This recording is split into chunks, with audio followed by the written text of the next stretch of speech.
I bought the $175 Tesla Key Fob, and in this video I'll be unboxing it, installing it, and testing this thing out and finding out, is it actually worth the $175? This video is of course sponsored by Squarespace, and yeah, first things first, let's just start unboxing this thing. So first thing we'll notice is there is a 3 on there, so that's because it's now compatible with the Model 3, whereas for a long time this was only available for the Model X and the Model S. It's also worth pointing out the price has recently increased and it's now $175 as opposed to the original $150. Now what I will say is, oh, look at this box. I like this red border that it's got, and you can see that it just opens like that. Also, I want to give a quick shout out to a nice fella called Andre who lives in Switzerland. Basically, this has been out of stock on the Tesla UK store for a while, so Andre bought it in Switzerland and then he forwarded it on to me in the UK. Okay, let's see the key fob. Oh, that looks nice. Look at that. It's so shiny. Look at that. It literally just looks like a toy car. And you can see the Tesla logo is underneath as well. It's thinner than I thought it'd be. I thought it'd be a little bit chunkier than this. But going back to the box, we have what looks like a couple of batteries that I'll have to whack into it. And then, is that it? Is there anything underneath this? Let's see. No, that's like glued down so that it comes with no instructions or anything. I suppose these are the instructions actually. But are they instructions? Number 1... be at the car. Number 2, go to the security settings. And number 3, add a new key. I guess that's all you need. That's nice and simple. I do like how simple Tesla makes stuff. Most companies would have like a load of pieces of paper with like boring safety information and stuff. So that is quite nice. Anyway, let's close this up. And I guess we need to find out how we put the batteries in. Because to be fair, didn't get any instructions for that bit. And thinking about it, I have no idea where to put the batteries. So maybe I do need some more instructions after all. Look at that. I've just typed Tesla Key Fob into YouTube. And you can see the top suggestion is battery change, so it's clearly a little bit of an oversight actually. Okay, I've looked at a tutorial and apparently I'm just meant to pull this out with a screwdriver, so we'll try just using this knife. I'm just kind of scared I'm gonna break it, to be honest. Oh, there we go, we did it. All right, this is what it looks like from the inside, so now let's just, there we go. Hopefully that's the right way around, and now it's just a case of pushing this back down, I guess. Then I'll just push this back into place, and I think we're ready to go, hopefully. All right, now let's head down to the car and we'll get this thing installed. Here we go, we're in the car. Got my little dinky key fob, so let's follow the instructions that were on the box. We need to head over to locks and then we just click add. You can see there's different options. We could add another card, we could add a mobile phone, but we are adding a key fob. So scan your new key card behind the cup holder. So all I need to do is just whack it there apparently.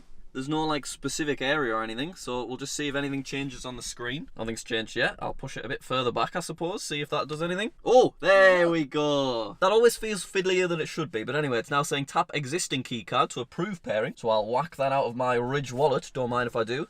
And then I'm just gonna swap it and place it right there. And there we go, it has been added. So I believe it's unknown key, so we shall rename it to Key Fob. And now it should be connected to the Tesla, so we'll test out in just a second. We'll play with all the buttons, see what we can make it do. But first, let's hear from today's sponsor, Squarespace. What's that? You want to set up a website, but you've absolutely no idea how? Well, guess what? You're in luck, because this video is sponsored by Squarespace, and Squarespace are the best platform for building a website online. Basically, Squarespace have got everything you need. Squarespace has tons of professional looking templates, so if you want to set up an online store, you can do that. You want to set up an online portfolio to promote yourself, you can do that as well. Once your website's live, you can look at detailed analytics, you can send reoccurring automated emails to your customers, you can do whatever you need to do basically. So to get started, head to squarespace.com/Jack Massey Welsh now, and if you use code Jack Massey Welsh, you can get an extra 10% off your first purchase of a domain name. Thank you Squarespace once again for sponsoring another video.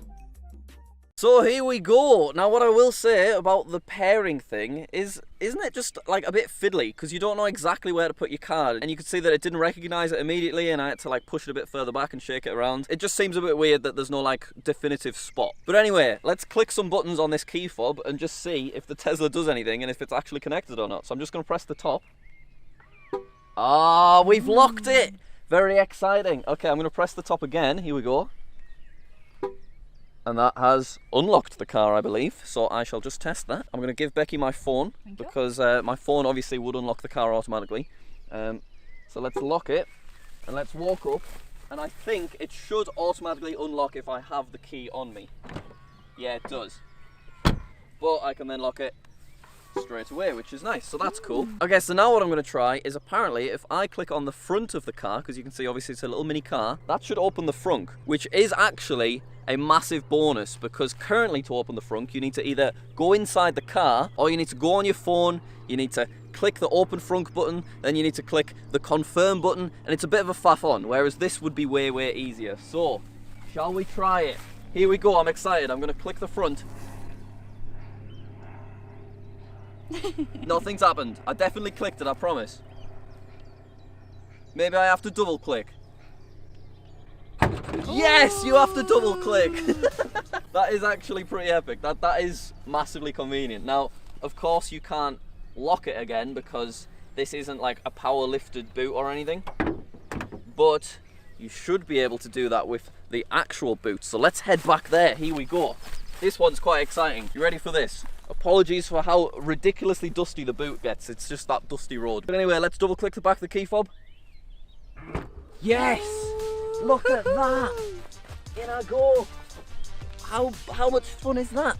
And now, without touching it, oh, down it goes.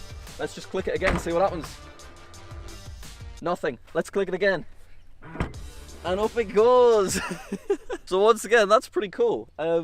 It's definitely an advantage having one of these because there are a lot of people that don't like not having an actual car key. I personally really love just my key being my phone, and all I have to do is have the phone in my pocket and the car will automatically unlock. Whereas there is a big market of people that would much prefer to have something physical that they can carry around with them. However, it doesn't have any kind of key ring. Now, there are third-party accessories you can buy that kind of put a sleeve over the top of it and then connect to a key ring, but the Tesla one by default can't be attached to the rest of your keys, which is quite annoying. Okay, there is one more feature that this key fob hopefully has. I've not tested it yet, not told Becky about it, but I'm going to try it right now, okay?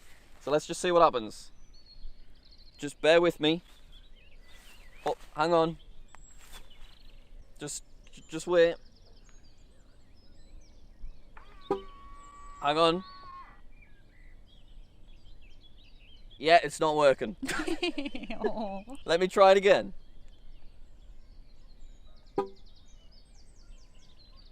Right, okay. Yeah, doesn't work. So, I saw some American fella was able to hold down the top of his key fob and then the car would summon, so it would drive forwards. Whereas for whatever reason, that doesn't seem to be working with us. Now, I imagine it's probably another EU restriction, or maybe it's just that the area we're in right now doesn't have like a good enough connection or something. But yeah, you're meant to be able to just hold the top down and the car should start driving forwards, which I was quite excited about because that would have been handy for the garage. But for whatever reason, it doesn't bloody work for us. But hey, it doesn't matter because at least I can do this. See, that in itself is worth the $175 any day. So now that's a good question. I want to talk about price because at first, when you hear $175, you think, that's really expensive for a key fob, but it kind of isn't expensive at all. For example, you see this key for my Citroen, very standard key. This doesn't open the boot. This was £150 to get a replacement from the dealership, which is basically the same price as this Tesla key fob. And if you have a more high-end vehicle, like a Land Rover or a BMW, you could often expect to be paying £400, £500 for a key. So this is actually, in the car key market, kind of reasonably priced, which is honestly really, really surprising because most Tesla stuff is way overpriced, but this kind of isn't. The only other disadvantage that I do think we've got with this key fob is just the actual material of it, because it's that kind of shiny piano thing that the center consoles used to have, which could get scratched very, very easily in your pocket. I think really it needs to be like some kind of matte material. But anyway, that's it for the Tesla key fob. Pretty cool overall. I actually could see me taking this with me when I go to places like Tesco's and I'm coming back with like loads of groceries in my hand, because the boot and the front thing is actually a lot more convenient than just having the app on your phone. Thank you very much for watching. Let me know what you think of the Tesla key fob in the comments down below. Check out Squarespace and I'll see you later.